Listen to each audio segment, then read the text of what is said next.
السلام علیکم ناظرین، لرن آن لائن ود فیضان خان کی اس محفل میں آپ سبھی کا استقبال ہے۔ افسانہ سلیقے سے لکھا جائے تو شاعری جیسا مزہ دیتا ہے اور ایک ایک جملہ دل میں اترتا محسوس ہوتا ہے۔ مزید جاننے سمجھنے کا اشتیاق پیدا ہوتا ہے، ذوق و شوق میں بتدریج اضافہ ہوتا ہے، پھر اسی کیفیت کے ساتھ افسانہ تمام ہو جاتا ہے۔ تلاش کیجئے محترمہ فرزانہ اعجاز کے افسانوں میں ایسی ہی خوبیاں اور صفات۔ خلیل چچا یہ ایک خاکہ ہے جو ہم آپ لوگوں کو سنانا چاہتے ہیں۔ بڑی بڑی سرخ آنکھوں اور چوڑے جبڑے والے خلیل چچا کا حلیہ مونچھیں نہ ہونے کے باوجود کسی خوفناک قسم کے داروغہ سے بہت ملتا جلتا تھا۔ ان کا قد بھی اندازاً 6 فٹ تو ضرور ہوگا۔ میں جب بھی انہیں دیکھتی کچھ ایسا محسوس ہوتا جیسے قدرت نے انہیں پیدائشی طور پر داروغہ بنا کر بھیجا ہے۔ مگر دنیا کی ستم ظریفی کو کیا کہیے کہ اس قدر رحیم شہیم جثے کے باوجود ہمارے خلیل چچا مٹھائیوں اور کھلونوں کی دکان کرنے پر مجبور ہو گئے۔ ان کی دکان ہمارے مکان کے بالکل سامنے گلی میں تھی، جس میں 1 پیسے کی 5 والی مٹھائی سے لے کر کھلونے، کاپی، پینسل، لٹو سے لے کر تکلی تک، غرض بچوں کی ضرورت کی ہر چیز دستیاب تھی۔ ایک در والی دکان میں تاگے سے ناچنے والی گڑیا، چون چون کرتی چڑیا، چابی سے چلنے والی رنگین موٹر، پینسلیں، سلیٹ، بتی، کھریا اور تختی، ہر چیز موجود رہتی تھی۔ بچوں کی قوم میں چندہ ماموں کے بعد خلیل چچا ہی قابل احترام سمجھے جاتے تھے۔ کوئی انہیں خلیل چچا کہتا تو کوئی خلیل نانا، لیکن ہر بچے کے دل میں ان سے بے پناہ خوف بھی موجود رہتا تھا۔ جیسے بچے سلطانہ ڈاکو سے خائف رہتے، ویسے ہی خلیل چچا سے بھی۔ جب وہ اپنی لال لال آنکھوں سے ڈراتے تو بڑے بڑے سورما لرز جاتے۔ یہ ایسا تضاد تھا کہ آج اتنی عمر گزرنے کے بعد بھی میں سمجھ نہ سکی۔ خلیل چچا کے والد پرانے زمانے میں، یعنی ہماری ایک نسل آگے سے گلی میں دکان کیا کرتے تھے۔ ان کی دکان کی افادیت اور اہمیت کا اندازہ آپ ایسے لگا سکتے ہیں کہ نکاح نامے سے لے کر شکر چھوارے، دال چاول سے لے کر اناسین کی گولی، ہر چیز ان کی دکان میں مل جایا کرتی تھی۔ اس سلسلے کا ایک لطیفہ مجھے کبھی نہیں بھولتا۔ ہمارے ایک عزیز ایک روز ہمارے گھر آئے اور ہم سے پوچھا کہ بیٹی یہ تافتان کہاں ملتی ہے؟ اب بیٹی کو تافتان کے معنی تک معلوم نہ تھے۔ سوچا کہ خلیل چچا کے والد کی دکان میں ضرور مل جائے گی، سو اپنے عزیز کو اس دکان پر بھجوا دیا۔ یہ تو بعد میں پتہ چلا کہ تافتان ایک خاص قسم کی روٹی ہوتی ہے، جیسے شیرمال پراٹھے وغیرہ۔ دکان کی دیوار میں لگے بے شمار ڈبوں میں خشک میوے اور گرم مسالے وغیرہ بھرے رہتے تھے، اور دکان کے تختے پر بنے گہرے ڈبوں میں ہر طرح کی دالیں، طرح طرح کے چاول وغیرہ بھرے نظر آتے تھے۔ 2 در کی دکان میں حافظ جی، جو خلیل چچا کے بڑے بھائی تھے، صاف ستھرے لباس میں ملبوس، ایک در میں بیٹھا کرتے تھے۔ خلیل چچا کا نمبر دوسرا تھا۔ خلیل چچا کے یہ بھائی خلوص و محبت کا پیکر تھے۔ اکثر بچوں کو ناریل اور بادام جیسی لذیذ چیزیں وہ تحفتاً دیا کرتے تھے۔ ہاں تو بڑے بھائی تو حافظ ہو گئے، مگر خلیل چچا لاکھ کوشش کے باوجود بغدادی قاعدے سے آگے نہ پڑھ سکے۔ ہاں انہوں نے پہلوانی ضرور سیکھ لی۔ جب وہ اپنے کثرتی جسم کے ساتھ ہاتھ میں ہنٹر لے کر باہر نکلتے تو بڑے بڑے پہلوان انہیں جھک کر سلام کرتے اور مانے ہوئے بدماش ان کو خلیل بھائی کہا کرتے۔ ان کی ایک خصوصیت سوانگ بھرنا اور لوگوں کو ڈرانا بھی ہے۔ مزاح کے بغیر تو خلیل چچا کا تصور تک محال ہے۔ ہمارے گھروں میں ان کا روز کا آنا جانا تھا، اور چونکہ ان کی پرورش بھی ہمارے خاندان کے بچوں کے ساتھ ہوئی تھی، اس لیے کچھ لوگ ان سے پردہ نہیں کرتے تھے۔ ان کا روز کا معمول تھا کہ دکان حافظ جی کی نگرانی میں دے کر ٹھیک 10 بجے دن میں ہمارے گھر آتے اور ہماری دادی کو بڑے مزاحیہ درباری انداز میں سلام کرتے، اور پھر منہ سکھا کر تخت کے چوکے کے ایک کونے پر بیٹھ جاتے۔ وہ ہماری دادی کو چچی جان کہتے تھے۔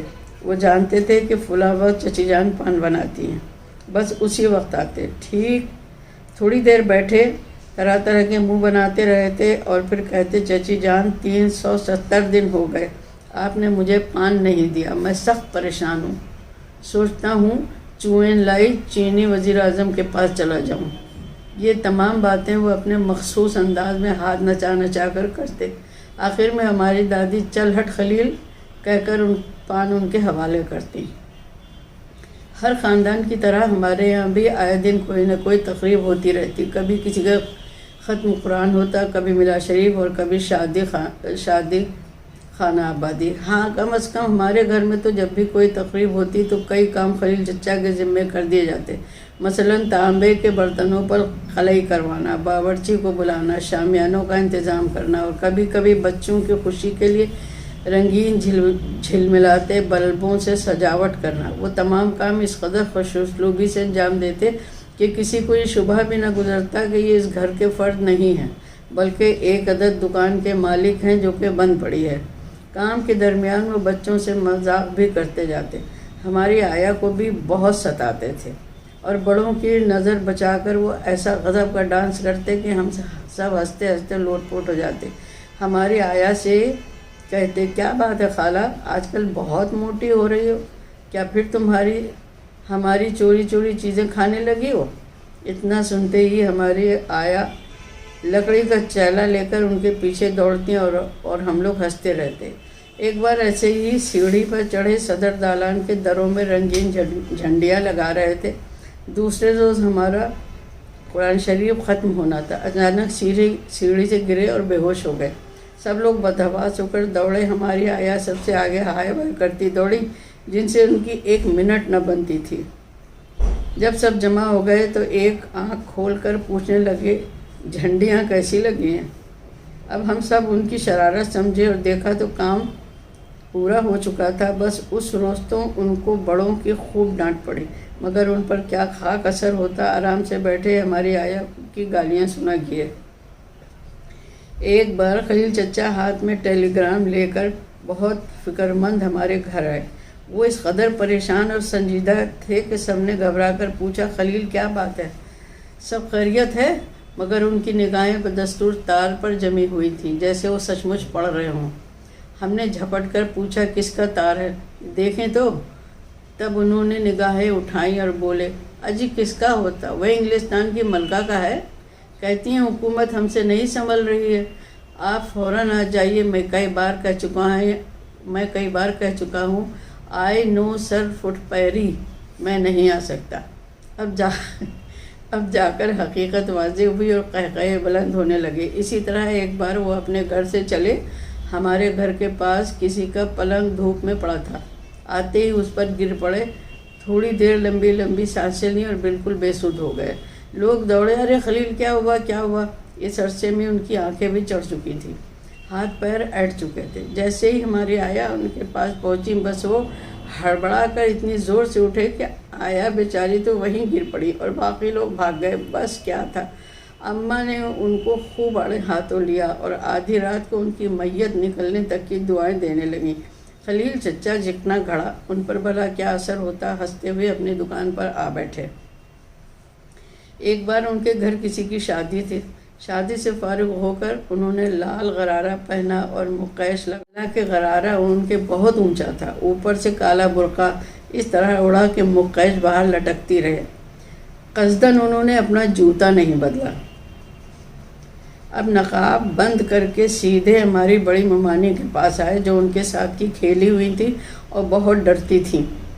صحن پار کر کے وہ تخت کے چوکے پر پیر رکھ کر بیٹھ گئے، بولے کچھ نہیں، نقاب ہنوز ان کے چہرے کو چھپائے رہی۔ ممانی نے جو اس مردانہ عورت کو دیکھا تو ڈری اور سلائی کی مشین چھوڑ چھاڑ کھڑی ہو گئیں اور بولی ہے آپ کون ہیں اور کہاں گھسی چلی آ رہی ہیں؟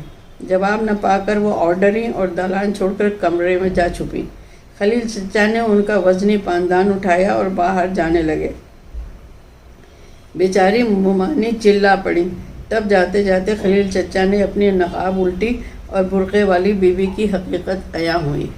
خلیل چچا کی ایک صفت یہ بھی ہے کہ وہ اپنی دکان پر بیٹھے بیٹھے پھاٹک کے اندر آنے جانے والوں کی نگرانی بھی کرتے جاتے ہیں۔ اکثر ان کی عادت نے ہم لوگوں کو بال بال چوری سے بچائے رکھا۔ ان کی عقاب جیسی آنکھیں اکثر بڑا کام کر جاتی ہیں۔ مشتبہ آدمی تو ان سے بچ کر کہیں جا نہیں سکتا ہے۔ اکثر انہوں نے چوروں کو پکڑ بھی لیا اور وہ پٹائی کی کہ وہ عمر بھر یاد رکھے۔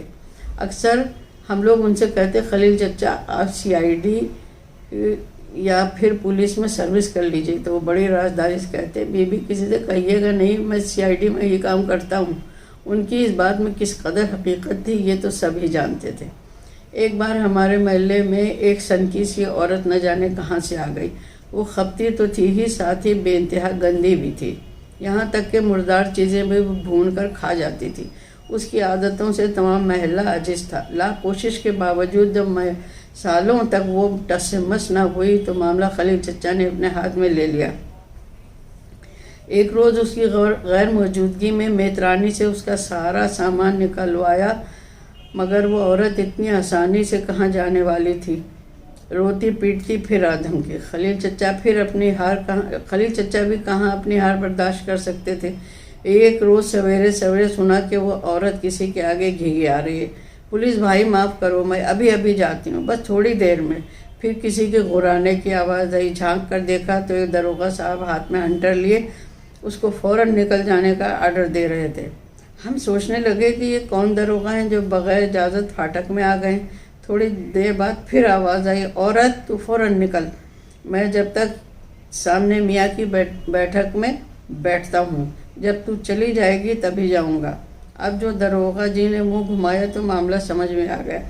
ہوم گارڈ کی وردی پہنے، آنکھوں پر دھوپ کا چشمہ، نقلی مونچھیں لگائے، یہ خلیل چچا ہی تھے۔ پولیس کے خوف کے باعث اس عورت نے انہیں غور سے دیکھا ہی نہیں، ورنہ وہ ان کو پولیس بھائی کی حقیقت سمجھ جاتی۔ خیر اس ڈرامے سے اتنا ضرور ہوا کہ وہ عورت ہمیشہ کے لیے بھاگ گئی۔ انگریزوں کے زمانے سے لے کر اب تک کے نہ جانے کتنے قصے خلیل چچا کو یاد ہیں۔ ان کے سینے میں ایسے خزانے دفن ہیں کہ جن کی کوئی قیمت ہو نہ ہو، ان کی اہمیت سے کوئی انکار نہیں کر سکتا۔ ان کو بکری پالنے اور باغبانی کا بہت شوق ہے۔ محلے کے ایک ٹوٹے کھنڈر نما مکان میں انہوں نے بہت شوق سے موتیا، بیلا، گلاب، مہندی اور عشق پیچا کی باغبانی کی ہے۔ فرصت کے اوقات میں وہ اپنے اسی گلستان میں پلنگ ڈال کر لیٹتے ہیں۔ اپنے دامن میں موتیا، بیلا لے کر اکثر وہ ہماری دادی کو دینے آتے ہیں، اور اکثر ایک تشتری پر دوسری تشتری ڈھانک کر وہ اپنی بکری کی پیوسی بھی لاتے ہیں دادی اماں کے پاس۔ ان کا باغبانی کا شوق ہمارے بہت کام آتا رہا۔ شہر کے نہ جانے کس باغ سے وہ ہمارے لیے مہکتے پھولوں کے پودے لاتے رہتے ہیں، کبھی موسیٰ باغ، کبھی بنارسی باغ، کبھی وکٹوریہ باغ اور کبھی دلکشا باغ۔ وہ کمیاب پھولوں کا پودا بہت شوق سے ہمارے لیے لاتے اور بہت فخر سے کہتے، یہ لیجئے بٹیا، یہ دوہرا بیلا ہے، یہ دو رنگا گلاب، کبھی رات کی رانی اور کبھی آنکھ کا نشہ۔ ویسے تو وہ کبھی بیمار نہیں پڑے، مگر کم از کم ہماری یاد میں، مگر ادھر کچھ دن سے وہ پہلے والے خلیل چچا نہیں رہے۔ ان کے شانے جھکتے جا رہے ہیں، کچھ کمزور بھی ہو چلے ہیں، بال سفید ہوتے جا رہے ہیں، لیکن آنکھوں میں وہی شیروں والی چمک اور چیتے والی چستی آج بھی موجود نظر آتی ہے، جو صرف انہی کا حصہ ہے۔ لرن آن لائن کی جانب سے آپ سے بس اتنی التجا ہے کہ ہمارے اس پروگرام کو لائک، شیئر اور سبسکرائب ضرور کریں، ساتھ ہی بیل آئیکن دبانا نہ بھولیں، جس سے ہماری ہر ویڈیو آپ تک اپلوڈ ہونے کے ساتھ ہی پہنچ سکے۔ شکریہ۔